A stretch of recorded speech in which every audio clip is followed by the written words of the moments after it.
첫째 계명에서 우리가 알아야 할 특별한 교훈에 대해서 생각하겠습니다.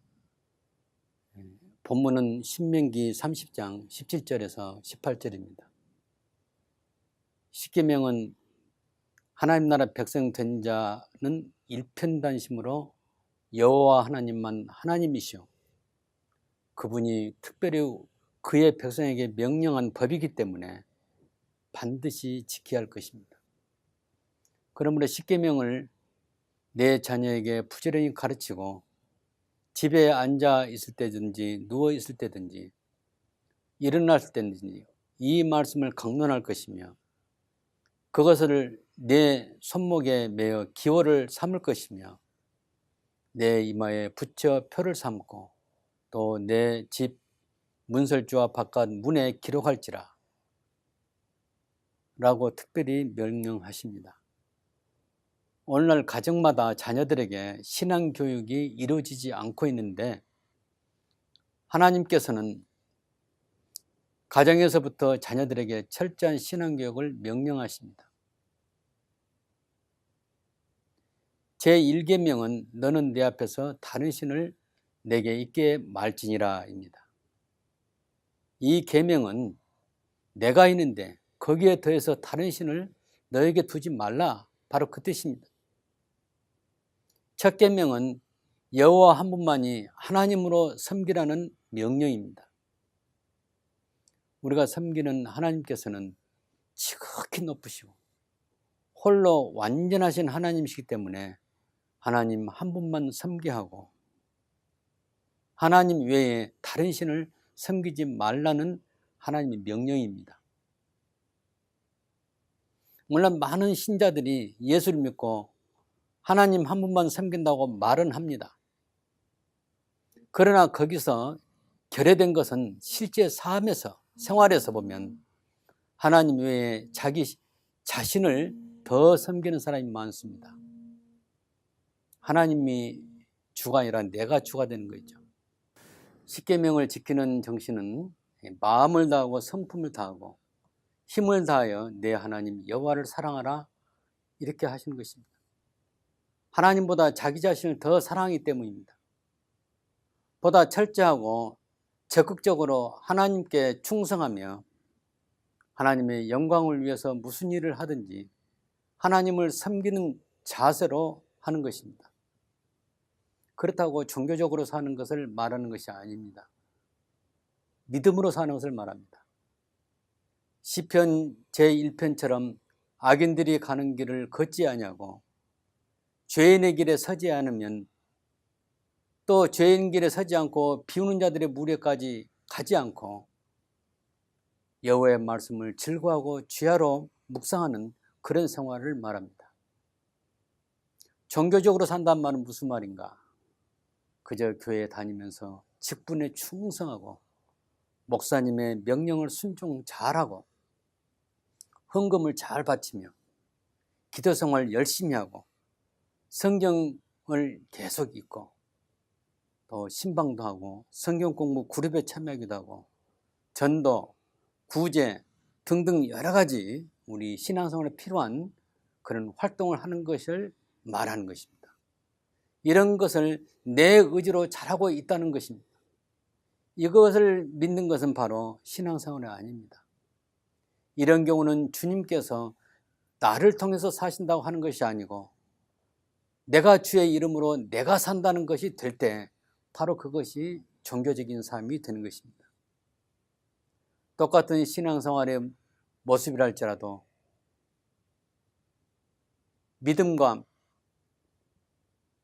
믿음을 우리가 인정하지 않고 우리가 산다면 그것은 자기 열심으로 사는 것입니다.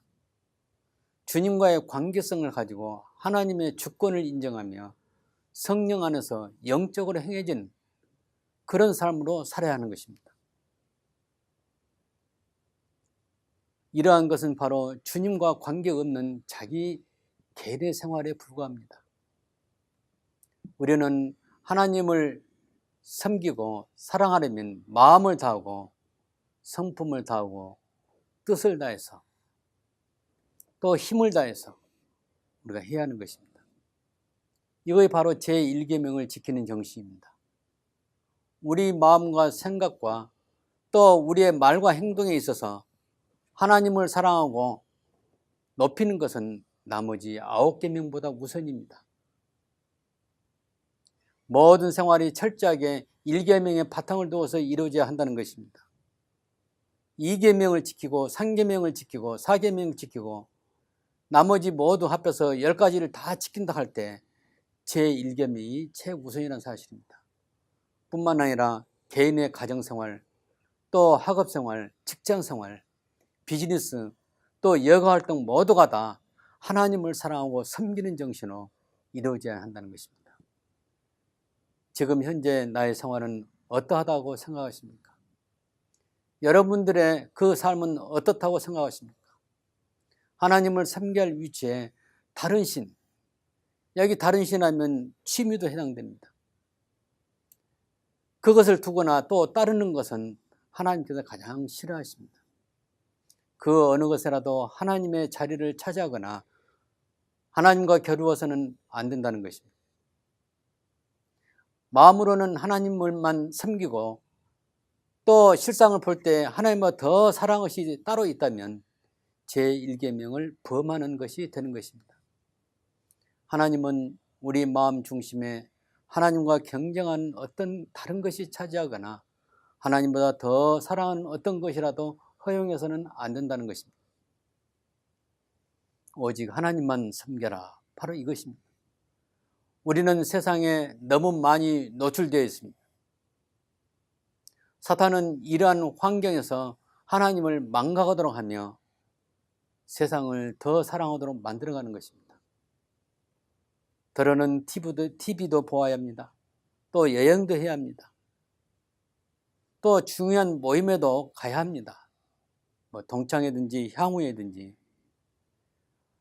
우리 생활에 없어서는 안 되는 문명 생활이 있습니다. 컴퓨터라든가 이 전화기라든가 가족과 함께 또 놀이공원도 갈 수 있습니다. 그렇지만 이러한 생활로 인해서 시간에 쫓기고 매우 바쁘게 지냅니다. 그럴지라도 하나님보다 우선일 수가 없다는 것입니다. 이러한 일은 하나님께서 우리에게 허용하신 분량 안에서 말씀과 기도를 통한 하나님의 지혜로 잘 극복해야 할 것입니다. 이러한 것도 하나님의 통치를 받아야 합니다. 세상에는 문명기기와 문화생활을 피할 수는 없지만 하나님께서 기뻐하신 일인가를 분별해서 어려운 고난의 길을 통과해야 하는 것입니다.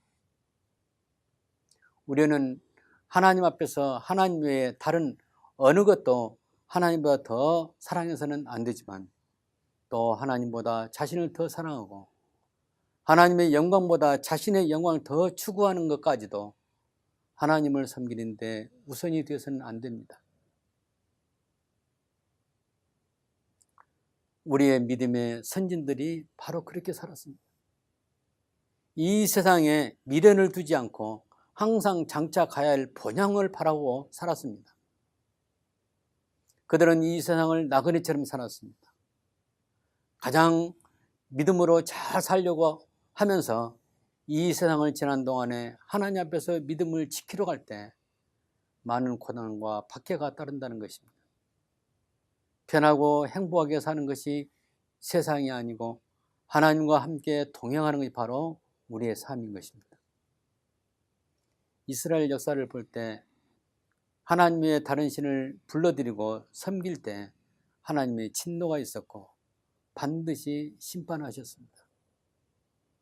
이것은 바로 하나님의 백성의 죄를 얼마나 싫어하신가를 보여주는 것입니다. 이러한 것은 우리가 살아가는데 마치 이 사건들은 다 교훈이고 거울이 되는 것입니다.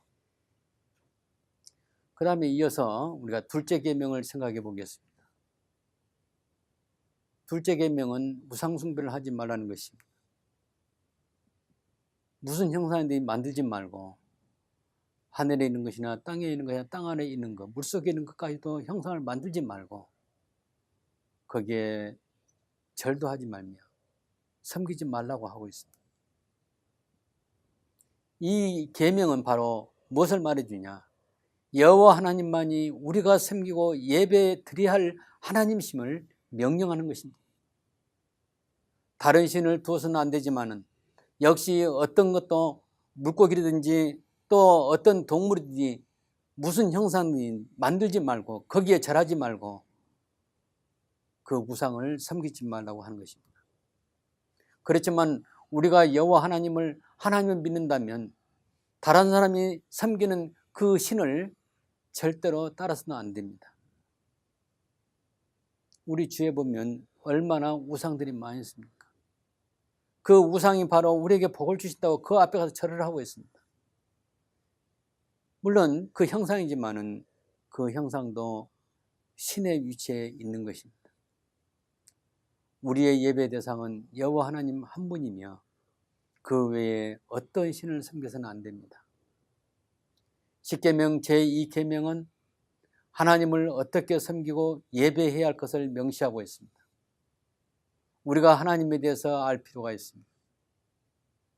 하나님께서는 형상을 갖지 않으셨습니다. 요한복음 4장 24절에 우리 예수님께서 하나님은 영이시니 이렇게 분명히 말씀하셨습니다. 하나님은 영이십니다. 그러므로 하나님께서는 형상이 없으신 분입니다. 이것이 바로 우리가 믿는 하나님의 특성입니다. 하나님께서 모세에게 처음 나타나실 때도 가시떨기 그 불꽃에서 불꽃만 볼 수 있었습니다. 그는 하나님을 볼 수 없습니다. 그렇지만 음성이 들리기를 나는 너의 조상의 하나님, 아브라함의 하나님, 이삭의 하나님, 야곱의 하나님 여호와다 이렇게 말씀하셨습니다. 모세에게 말씀하실 때 소리는 없었지만은 소리는 있었지만 하나님 모습은 보이지 않았습니다. 오늘날 마찬가지입니다. 신자들에게도 마찬가지입니다. 예수님께서 요단강에서 세례를 받으실 때 하늘에서 음성만 있었습니다. 하나님은 물질이 아니시기 때문에 사람이 눈으로 볼 수 없습니다. 사람들은 하나님을 떠나 다른 신을 섬기면서 동시에 어떤 모양을 만들려고 하는 그 본성이 있던 것입니다.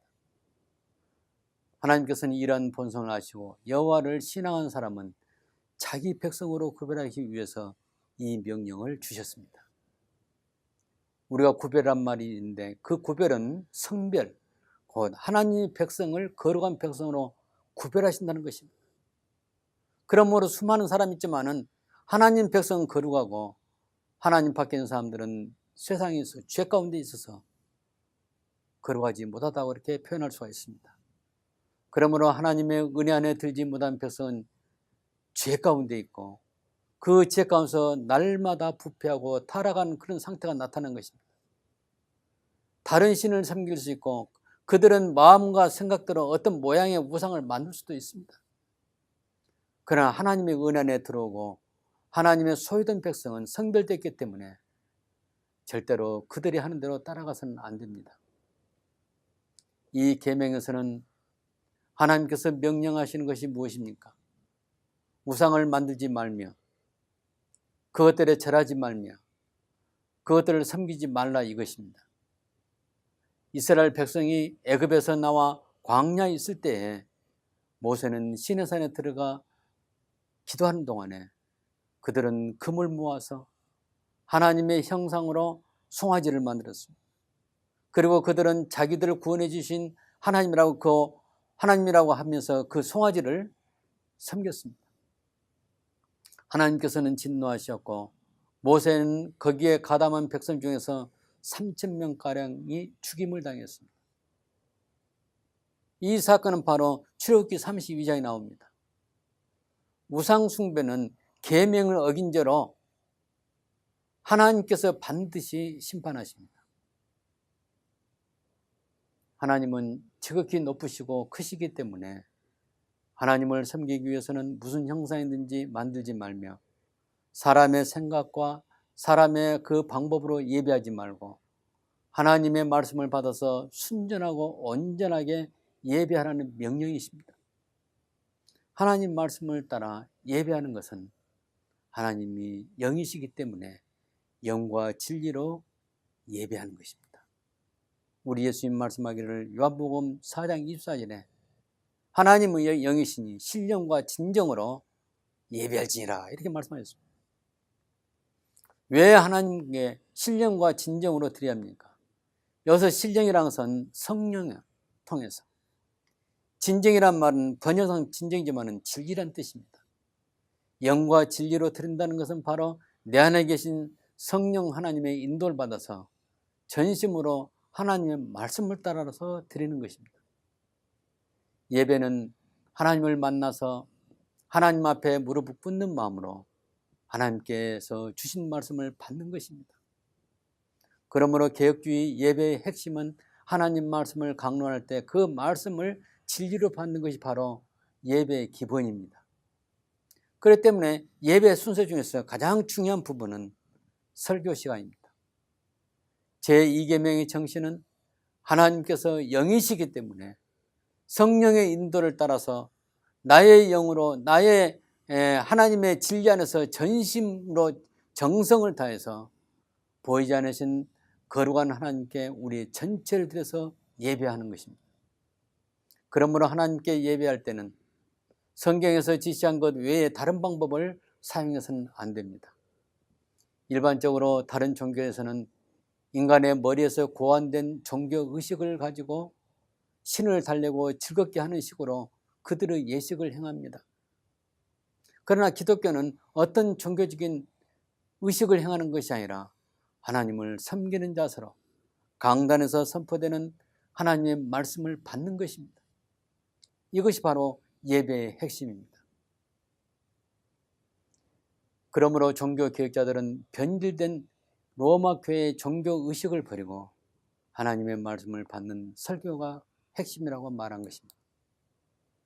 제2계명에서 금하는 것은 무엇입니까? 하나님을 대신해서 사람의 형상이든지 땅 위에 있는 짐승의 형상이든지 하늘에 나는 새의 형상이든지 땅 위에 기는 곤충의 형상이든지 또 땅 아래 물속의 물고기 형상이든지 이것들은 예배의 대상이 아니기 때문에 그것을 만들지 말라고 하는 것입니다. 이것들은 하나님이 아닙니다. 이런 것들은 사람의 머릿속에서 생각되어 만들어진 것으로 하나님과 관계가 없는 인간의 종교인 개념에서 만들어진 것입니다. 성령의 인도를 받는 것이 아니라 자기의 감정과 주관적인 생각에 붙잡혀서 계획되어서 만들어진 것입니다. 만약 하나님의 백성이 그러한 일을 계획하고 만들어서 거기에 기도하고 복을 빈다면 하나님께서 크게 진노하셔서 반드시 심판할 것입니다. 흔히 목걸이나 귀걸이에 몸의 장식품을 동물의 형상을 사용하는데 그것도 허용해서는 안 된다는 것입니다. 아무튼 하나님께서는 무슨 형상이든지 만들지 말라고 하신 것입니다. 하나님을 사랑하고 섬기고 예배하는 사람들은 하나님의 계명을 세심하게 지켜야 하는 것입니다. 지금까지 지내오면서 다루면서 잘 해왔는데 이런 부분에서 소홀했다면 하나하나 고쳐나가시기 바랍니다. 오늘 우리가 이 십계명에서 지금 생각하고 있는데 우리 생활 속에서 이 계명과 관계없이 이루어지는 것이 무엇이 있는가 한번 생각해 보겠습니다. 바로 그것은 우리 자신이 첫째 가장 문제가 되는 것은 하나님을 업신여기는 것입니다. 그리고 하나님을 섬긴다는 것이 섬기는 것이 아니라 하나님의 도움을 받기 위해서 요청하는 부분이 많이 있습니다. 그러다 보면 무의식적으로 나도 모르게 하나님보다 내 자신을 더 사랑하게 됩니다. 많은 사람들이 생각할 때 우리가 하나님을 믿는 것은 바로 하나님의 복을 구하기 위해서 믿는다 이렇게 생각하고 있습니다.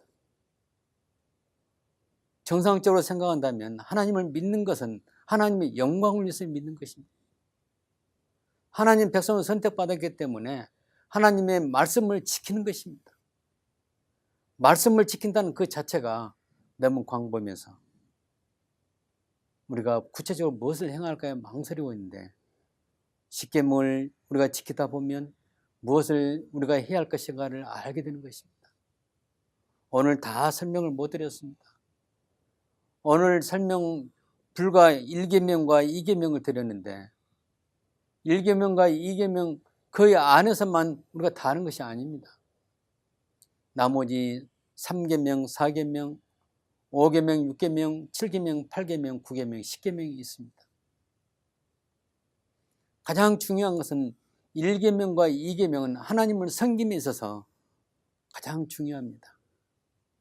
하나님이 싫어하신 무엇입니까? 하나님은 질투하시는 하나님이기 때문에 우리로 하여금 예배를 받으시길 원합니다. 우리가 10계명을 지키는 것은 바로 이 예배를 드리는 것과 같습니다. 사람들은 생각하기를 하나님을 섬기는 것은 잘못되어 있기 때문에 그것은 바로 내가 복을 받겨서 교회 나간다, 이런 생각을 하는 사람이 많이 있습니다. 기도할 때도 하나님이 영광을 위해 기도하지 않고 자기 영광을 위해 기도합니다. 기도할 때 보면 하나님이 영광을 빼버리고 하나님을 위해서 어떻게 살 것인가 빼버리고 또 하나님을 어떻게 영화롭게 할 것인가에 대해서 기도하는 것이 아니라 자기 어떤 필요를 구하고 유익을 구하고 하나님의 도움을 청하는 것으로 많이 봅니다. 그러다 보면 나도 모르게 하나님을 사랑하는 것이 아니라 나를 사랑하는 그런 것에 많이 드러나게 보입니다. 사랑하는 성도 여러분, 우리가 공부하는 목적이 무엇입니까? 성경은 말하기를 먹든지 마시든지 무슨 일 하든지 다 주의 영광을 위해서 하라고 합니다. 우리가 공부하는 것은 무엇입니까? 내가 성공해서 출세해서 공부합니까? 어떤 사람은 내가 성공하기를 위해서, 어떤 사람은 자기 어떤 성공을 위해서 그것을 놓고 기도를 많이 합니다. 사랑하는 성도 여러분, 오늘 우리에게는 바로 무엇을 어떻게 관심을 갖느냐에 따라서 하나님을 사랑하는가 하나님을 사랑하지 않는가가 들어있습니다. 사랑하는 성도 여러분, 우리가 무슨 일이든지 하나님 영광을 위해 하는 것입니다. 어떤 어린이는 이런 일이 있었습니다. 피아노 콩쿠르에서 1등을 했는데 먼저 하나님께 감사를 합니다. 하나님께서 나를 이와 같이 키워주셨고 이와 같은 재능을 주셨고 나를 이렇게 사용하셔서 1등하게 하셨다고. 아마 그 자매는, 그 어린아이는 이렇게 할 것입니다. 하나님을 찬양하는 도구로 쓰임을 될 것입니다. 뿐만 아니라 하나님의 교회에서 어떤 성가대에 봉사한다든가 이런 곳에서 충성하는데 더 머릿속에 그것을 바라보고 열심히 그런 음악 활동을 할 것입니다. 오늘 우리에게는 바로 무엇이 필요합니까? 가장 중요한 것은 하나님을 위한 것이냐 아니면 나 자신의 유익을 위한 것인가, 이것을 우리가 분별해야 할 줄 압니다. 사랑하는 성도 여러분, 그 외에도 여러 가지 많이 있습니다. 비즈니스를 하더라도 주의 영광을 하십시오. 뿐만 아니라 우리가 항상 마음속에 하나님의 유익을 위해서, 이웃을 사랑하기 위해서 내가 어떻게 몸으로 봉사할 수 있는가도 생각하시기 바랍니다. 이게 바로 하나님의 명령을 순종하는 것입니다. 우리가 10계명을 가만히 분석해 보면 1계명부터 4계명까지는 하나님을 사랑하는 법이고 5계명부터 마지막 계명까지는 바로 이웃을 사랑하는 계명입니다.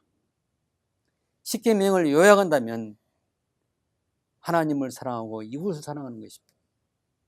그런데 오늘날 많은 사람들 보면 자기중심적으로 살아가는 사람이 많이 있습니다. 내 자신이 오늘 그런 상황에 빠져 있지 않은가, 이것을 살피시고 하나님을 섬기는 여러분이 되시기 바랍니다.